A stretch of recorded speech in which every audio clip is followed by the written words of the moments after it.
Շնորհակալություն ազգային ժողովի մեծարգո փոխոսնակ, հարգելի գործընկերներ, սիրելի քաղաքացիներ։ Ես հիմնականում ուզում եմ իմ ելույթը ուղղել երիտասարդներին, ովքեր այս տարի առաջին անգամ մասնակցելու են ընտրություններին, ովքեր չեն ապրել այն տարիներին, երբ մենք շատ ու շատ բաներ ենք տեսել, եւ ուզում եմ դուք անպայման տեղյակ լինել, թե ինչպիսին Հայաստան ենք մենք ունեցել։ Ես Հայաստանի Հանրապետության քաղաքացի եմ։ Իմ սերունդը ոչ թե լսել, այլ ապրել է Քոչարյանի, Սերժ Սարգսյանի տարիներին։ Երբ հիմա նրանք փորձում են դասեր տալ պետության, տնտեսության կամ քաղաքական մշակույթի մասին, մեղմ ասած զարմանալի է։ Նրանց իշխանության մասին մենք կարող ենք խոսել օրերով։ Նրանց իշխանության ժամանակ էր Հայաստանում ձևավորվել փակ քաղաքական համակարգ։ Իշխանությունը ոչ միայն վերահսկում էր պետական բոլոր լծակները, այլ ոչնչացնում էր նաև ցանկացած այլընտրանքային քաղաքական ուժ։ Ընտրությունները դարձել էին փորձություն այլ քաղաքական ուժերի համար։ Եվ հիմա այն մարդիկ, որոնք այսօր ելույթ ունեցան կամ տարատեսակ ամբիոններից ելույթ են ունենում, բոլորը այդ քաղաքական համակարգի շարավիղներն են, ժառանգորդներն են, որոնք տարիներ շարունակ սպասարկել են նախկին իշխանություններին եւ սպասարկել են նրանց քաղաքական օրակարգերը։ Հիմա խոսում են վախի մթնոլորտից, վերարտադրվելուց,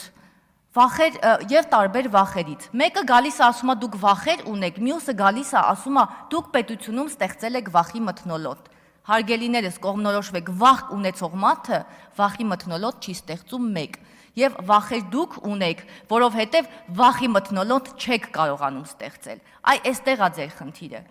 Դուք չեք կարողանում գալ այս ամբիոնից ազնվորեն խոստովանել,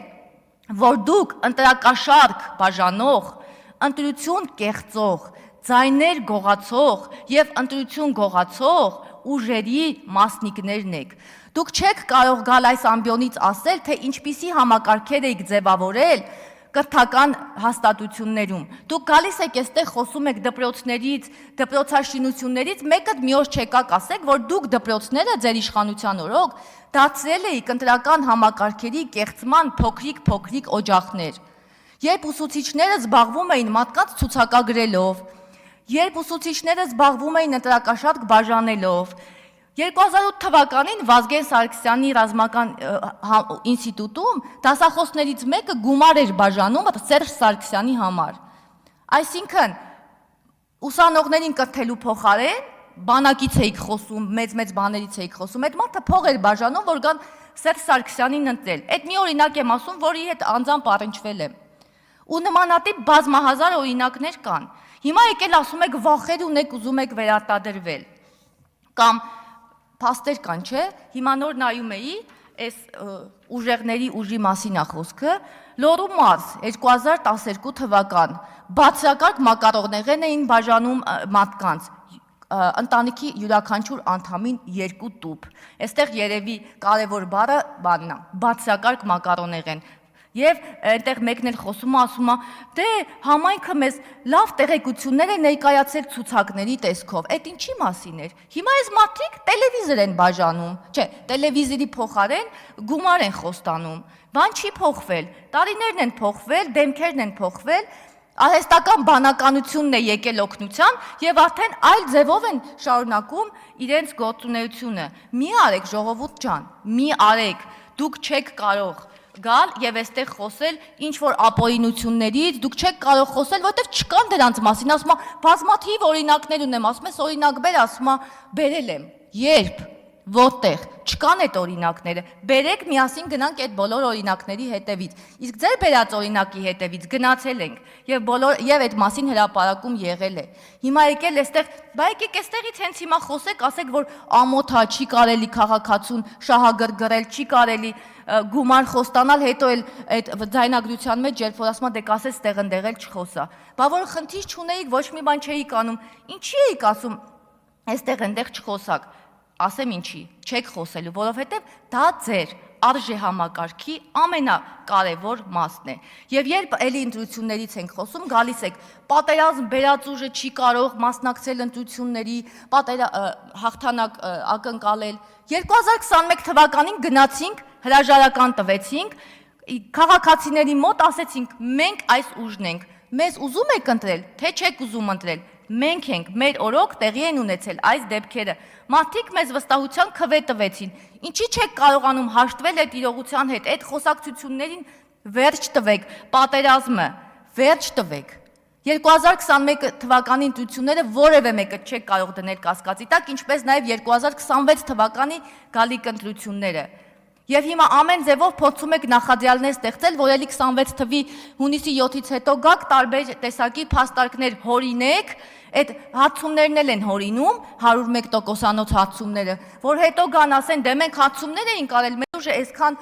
տոկոս ուներ, սակայն մենք հավաքեցինք ցածր տոկոս, ուրեմն մի բան արվել են, ընտրությունները կեղծվել են։ Այդ պրիմիտիվ մտածելակերպը վերջացեք, այստեղ բան չի, մանկապարտեզ չի, որ պլանները գծեք, թե ինչ պիտի անեք եւ ձեր ուզածով գնա։ Արհեստական բանականությունը իրական կյանքում նենց չի աշխատում ոնց որ։ Այդ որ դուք տես ChatGPT-ին հարցնում եք, հա ինչ անենք, որ լավ լինի, ընդեղից էլ գրում է ինչ անեք, որ լավ լինի, լավ չի լինում։ Ձեր առաջնորդի վիդեոներն էլ դրա մասին են խոսում։ Ընտրակաշարք թե բարեգործություն։ Դրա տարբերությունն էլ չգիտեք։ Կերակրող մայր, մի արեք տենց բաներ, որովհետև արդեն այդ շահարկումները չի կարելի, սիրուն չի ընդունվում։ Գյուլեղյանը այստեղ գալիս ասում է, վարչապետը եկեղեցում ինչ քաղաքական գործունեություններ ծավալում, այսինքն ինչպես հասկանանք, Հայաստանի Հանրապետության վարչապետը մենակ կառավարության շենքում է վարչապետ, հենց կառավարության շենքից դուրս է գալիս տարբեր շենքերում այլ դերակատարում է ստանձնում։ Դա ինչ պրիմիտիվ մտածելակերպ է, ինչքան կարելի է մարդկանց հիմարի տեղ դնել։ Չեն հասկանում, որ այլ մարդկանց չի կարելի հիմարի տեղ դնել։ 2018 թվականից հետո ձեր այդ մանիպուլյատիվ դաշտը ավարտվել է, էլ չեք կարողանալու մարդկանց հիմարի տեղ դնել, մարդկանց ահաբեկել, մարդկանց վախեցնել։ Ընտրությունների ժամանակ առավել ևս։ Վերջացել ընտրությունների ժամանակ մարդկանց մոլորեցնելու ձեր դարաշրջանը չի լինելու, չեք կարողանալու, որովհետև դուք էլ գիտեք, անշրջելի է դա։ 2018 թվականի ընտրություններից հետո անշրջելի է, որովհետև բազմաթիվ ընտրություններ են տեղի ունեցել, համայնքային, համապետական, չի եղել մի բան, որ կարողանաք կասկածի տակ դնել, այդքան ընդդիմադիր համայնքապետեր են ընտրվել։ Նորմալ է, որովհետև մենք չենք սեփականաշնորհել քաղաքական համակարգը, մենք չենք ասել, մենք ենք լինելու այս պետության տեր ու տիրականը, մենք չենք ասել, բաց մցակցային քաղաքական դաշտ գոյություն ունի այսօր, երեկ եւ վաղը, եւ դուք այդ համակարգում չեք կարողանում ձեր գործունեությունը ծավալել, որովհետև սովոր չեք, որովհետև ձեզ պետք է, որ զարտուղի ճանապարհներով մարդկանց ձայները գողանաք, դուք ձայնագողեր եք, եւ դուք չեք կարողանում այդ կերպարից դուրս գալ, որովհետև այդ դրանից եք միսուարյուն դարձել։ Եվ համակերպվեք, այո, մենք ունենալու ենք եւ ունենք ազատ ընտրություններ, եւ այդ ազատ ընտրություններում դուք ինչ կգրանցեք, դրա տերն եք, դրանից ավել չեք կարող, որովհետեւ այն ժամանակ էլ չէիք կարող, եթե չկեղծեիք, չահաբեկեիք, մակարոն, տուկի թել, ջեմ, մուրաբա, չփող եւ փող չբաժանեիք։ Այդ եք դուք ջեմի, մուրաբայի ուժեր եք, դուք տուկի թել եք, դուք սենց փաթաթված տուկի թելի կուսակցություններ եք, բոլորդ միասին վերցված։ Եվ էլի շարունակում եք գալ այստեղից քաղաքական վեհ գաղափարներից խոսել, չկան այդ գաղափարները, կան այդ գաղափարները, բայց ձեր մեջ չկան, ձեզնից հեռու են։ Ու այս բոլոր ուժերը, որոնք այսօր մեր երիտասարդներին փորձում են գրավել իրենց կողմը, ես ուզում եմ մեր երիտասարդներին բոլորին հուշել, խնդրել, ասել, կարդացեք, տեսեք, թե ովքեր են այս մարդիկ, ով է Ռոբերտ Քոչարյանը, ով է Սամվել Կարապետյանը եւ ընդհանրապես նրանց ցուցակում գտնված մարդիկ ովքեր են այս մարդիկ, ով է Ծառուկյանը, ովքեր են այս մարդիկ, այս մարդիկ մեկ ուժ են, մեկ ուժ, տարբեր ցուցակներով։ Կարող է ցուցակը լինի 3 հատ, 4 հատ, 5 հատ, բայց այս մարդիկ մեկ ուժի տարբեր միավորումներ են, որոնց մեկ անունով ուղղակի կարելի է կոչել ընդդեմ Հայաստանի Հանրապետության։ Իրենք որևէ կերպ հանուն Հայաստանի Հանրապետության չեն աշխատել եւ չեն աշխատելու։ Հետևաբար խնդրում եմ ուշադիր եղեք, սիրելի երիտասարդներ, թե ովքեր են առաջարկում իրենց ձայն տալ եւ ինչպես են առաջարկում իրենց ձայն տալ։ Հայաստանի Հանրապետության ապագան դուք եք։ Հայաստանի Հանրապետության խաղաղ ապագան դուք եք եւ առաջարկում եմ տեր կանգնեք խաղաղությանը։ Շնորհակալ եմ։ Հավանիր տեսանյութը եւ բաժանորդագրվիր նորությունները բաց չթողնելու համար։